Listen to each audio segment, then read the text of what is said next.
Hey, what's up? It's me, Gazbot. I'm here today with another toy review. This time it's Shinken Red from Shinkenger, although for me it's a Jaden the Red Samurai Power Ranger because I haven't watched Shinkenger, but the figure is identical regardless which franchise you're more interested in, other than the packaging being slightly different.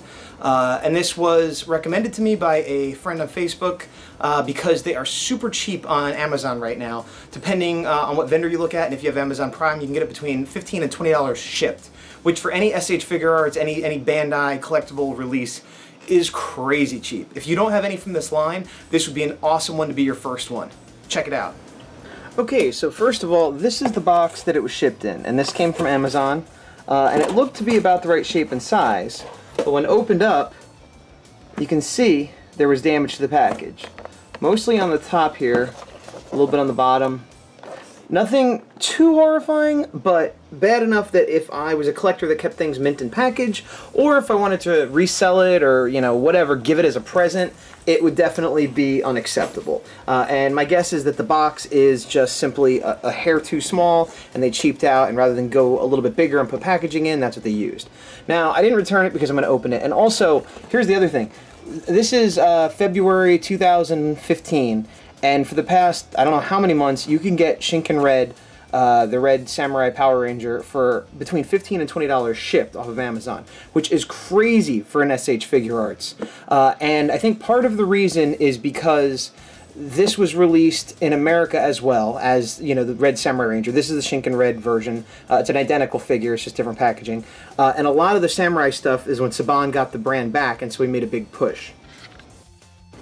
And part of that push, I suppose, I mean, and I don't know this is coming from him, but I just know that that's when he got the brand back, was to get more merchandise out, including some collectibles, which unfortunately didn't seem to carry over. You know, we got the Mighty Morphin as SH Figuarts, but it's not like every Sentai team is now coming over via Bluefin as an American release. But these apparently were available even in Toys R Us, which is crazy to think about, and I guess that's why they're still so cheap.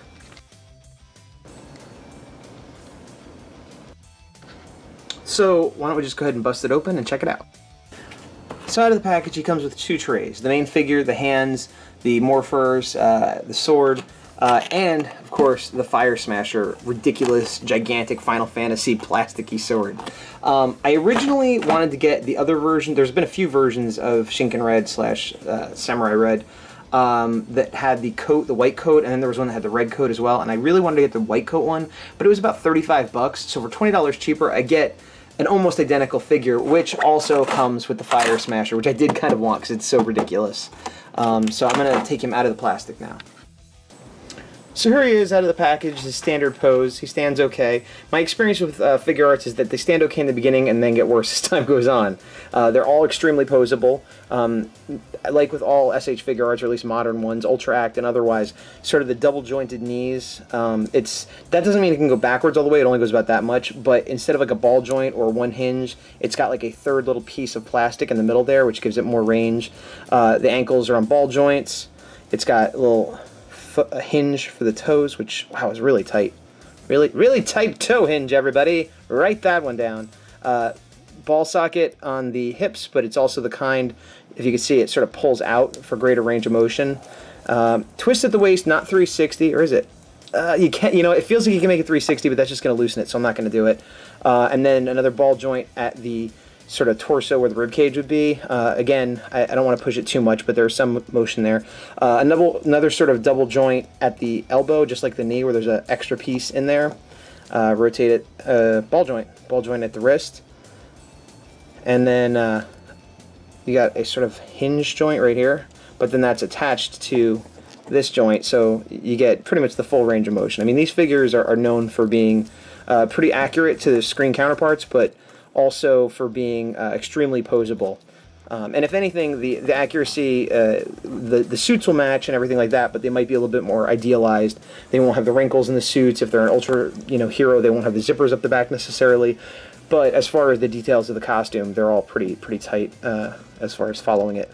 And this guy is really sharp. Now, Jaden, I have not watched Shinkenger. I have watched all of Samurai Power Rangers. Jaden is not one of my favorite Red Rangers, although after watching Megaforce and seeing Troy, it made me appreciate Jaden a lot more. Let's take a look at the helmet here. It's pretty sharp. I don't notice many paint flaws. Yeah, it looks pretty nice. And it's got the emblem on his chest and gold paint there. Looks pretty nice. He's got his belt that has would have the little discs they use. And I guess this is for his sword holster. And this looks like it's for his morpher. Can it open? I don't think it actually opens. No, it does not open. So all these Bandai collectible type figures, or at least all the ones I have, actually come with instructions, which are pretty identical. Once you've read one, you've kind of read them all. It basically is like, oh, take the hands and put them on the hands. Here's the hand you use to put the weapon in his hand. Things like that. Sometimes you can find a feature you didn't know about. Here it's showing that, yes, you can put the sword into the holster by his side, etc. And then it's showing, again, here's the hand you want to use to hold the morpher or henshin device. So here you can see I put the samurai sword, or the Shinken sword, whatever they call it in Sentai, into his little holster. It actually took me a couple tries because I was afraid I was going to break it. There's a little gold part on top that you literally just snap in and, wow, and snap out. I feel like if you do that too often, it's going to start to get loose and possibly break. Not that it's poorly made, but I just don't think it's designed to go in and out 100 times like a regular toy. Rather, it's meant more to choose a pose and sort of stick with it for months at a time, which is probably what I will do. But the way you do insert it, again, you sort of snap it right here. See, it goes, but it's not without its fear of breaking. But it's cool that it fits, you know, just like it would in the show. Although they hardly ever wore them that way, but that is where they sort of seem to pull them from out of nowhere half the time. Quick little extra, I just realized you can actually slide it in. If you get it right in the notch just right, you don't have to click it. See, it's not super easy, but there's a little notch right on top there. There. And it slides in, and then you don't feel like it's going to break. So that is good. So one of the few complaints I had, solved. As I was taking the sword off, yes, this does peg out, which is good because it's less likely to break. But I could see this peg also getting loose and coming off a lot. I've switched the hand so you could actually hold the sword and draw it. There's another sword hand that it could actually fit, but this is the recommended one. It's more of just the regular fist. Funny enough, in the instructions they show you use this hand, but then they're also like, make sure in the right hand it's a fist for dynamic. I'm Jaden. I won't let Antonio into the Power Rangers for no reason, and then I will. Blah. Anyway, that's that. The sword is very nicely detailed. I mean, and it's the kind of stuff you wish would come in the regular figures, but then again, the regular figures are, you know, more like $8 to $10, and this is, while I got it for $15 or $20, it's more like a $30 figure.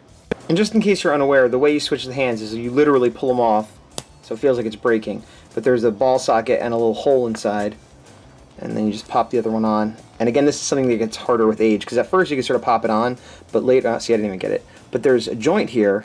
So sometimes when you go to push it on, the joint just moves and it doesn't snap in. There we go. They're usually easier to get off than get on. So now I've given him these two hands, which are supposed to be good for holding the sword for two-hand thrusts and attacks. So I'm going to go ahead and put that in his hand. So here he is with a two-handed grip on the sword, which, you know, I didn't do amazingly well, but just to kind of show how he could hold it. You know, you could put it down like he's trying to, you can make him drop it. One thing, and this is really nitpicking, but being that it's such a deluxe figure, I was really hoping that the little spin area would spin when they did the spin swords, like the little, just, I don't know, I think it'd be really fun to just be, right? Okay. And here he is holding the henshin device, which in this show was a cell phone that would turn into sort of a laser kana, you know, pen. So it'd be like, choo, choo, choo. Actually, it would probably be the symbol on his face, but like, wah, wah, wah. And then they'd knock it and they changed. And, you know, I really like the design of this figure, the suit that is. I mean, the characters on the show always, I thought they had kind of nice designs, but the white piping and stuff really pops out, I think, even more than in the show. And I did like the transformation sort of gimmick for this show, although this little morphing device looks kind of crummy and doesn't stay in his hand very well. And here he is. They gave him the sort of origami version of his Zord, which I think turned into a bear or a lion. Either way, it looked like a big clod thing that was unclear. But he does hold it nice, unlike the morpher, so it makes for a nice dynamic. And here is the bear. I think it was a lion. Clearly the greatest design ever. Here is the lion in his miniature mode. The way they would do it is they would transform their little origamis into the Zord and then they would get big. I know you can barely see it. It's detailed quite well. I'm not a huge fan of these Zords. I thought the Megazord itself wasn't bad, but these little Zords were kind of dopey looking, especially since their alt mode was just a piece of kana, you know, piece of writing. So here he is with the Mac Daddy, the Fire Smasher. And honestly, I cannot believe he is standing while holding it. I thought for sure I'd have to support his weight there. I can't imagine it would stay like that on a shelf for very long, but it is great, and it isn't that heavy. I feel like most of the time people are going to have it be held down low or over his shoulder. But check this out. Here's the fire disc. It spins. Now it doesn't the way I wanted it to, but somebody heard me from a few seconds ago, went back into the past, and when they manufactured it, added this little detail for me. So thank you. What I love also is that only in Power Rangers could this monster sword not even be like the ultimate power. Like he gets this, you know, a couple episodes into the first season, and it's like, yeah, this is one of his medium attacks. I can hold very big things. Be terrified of me. This is probably more accurate to how he'd really be holding it, especially on a shelf or something. And it's funny when you watch the actor that's using it, and clearly it's not made of metal and magic or whatever, it's just fiberglass or paper mache, so it can't be that heavy, but it's just so big that the actor's always like, runs like, here I come, and then, and it's just sort of like the weight of it to get it back down, but yet they're trying to make it seem super powerful and effortless. I love this thing. I was just messing around with him, checking out his motion, and it's, like I said, the same as most of the others, where you can get like every karate pose and, you know, henshin pose and everything you could think of. But his head works really well at going down. And I don't know if it's the helmet design that it's kind of streamlined or whatever, but I feel like the range of motion is much better than on a lot of my other figures. Like I don't know, getting all the way down like that, but not looking like he has a broken neck. It's pretty nice. A posable figure like this is where you really want to get some stage act or other, you know, sort of support devices so you can have them jumping, doing cool stuff. Now this is black, but they have clear ones that are better. This is actually my rotating display. So got some cool lights going on there. And then he rotates. So overall, buy it. If you like Power Rangers, if you like Super Sentai, if you like really well-made action figures, buy it. And why this one? Because it's between $15 and $20 shipped on Amazon right now. If you paid 30 bucks for it, I'd still say it's a good figure, but it's kind of insane not to buy it for the cheap price. I mean, that's why I got it when I did. I mean, there's a lot of figures I want. There's other versions of this one that I kind of wanted more, but I do not regret my purchase at all. Plus, hey man, Fire Smasher. So likely I will stick with him as my main Power Ranger, you know, Samurai Red or my Shinken Red, although to me it's, until I see Shinkenja, it's going to be a Power Ranger.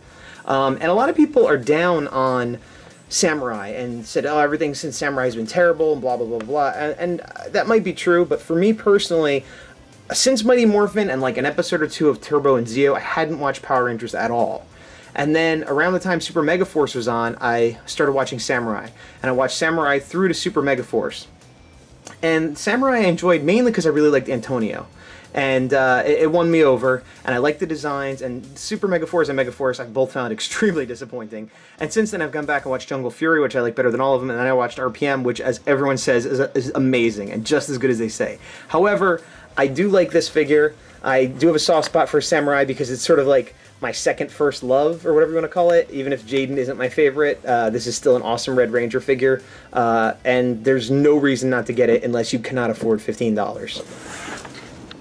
So yeah, that was kind of a basic review. I didn't get too into the minutia. This figure's been out for a while, so I figure there's probably more detailed reviews. My main goal was to show you what it looks like and that it's available reasonably inexpensive. And if you have some, it'll blend right into your collection. If you don't have any, it's a great one to get. Again, if you're a Power Rangers fan, these are the best Power Rangers figures you can get, or Super Sentai. Although I suspect if you're into Super Sentai, you're already aware of this line, because it's mostly in Japanese. A few have been released in America. Mighty Morphin recently had a big American release.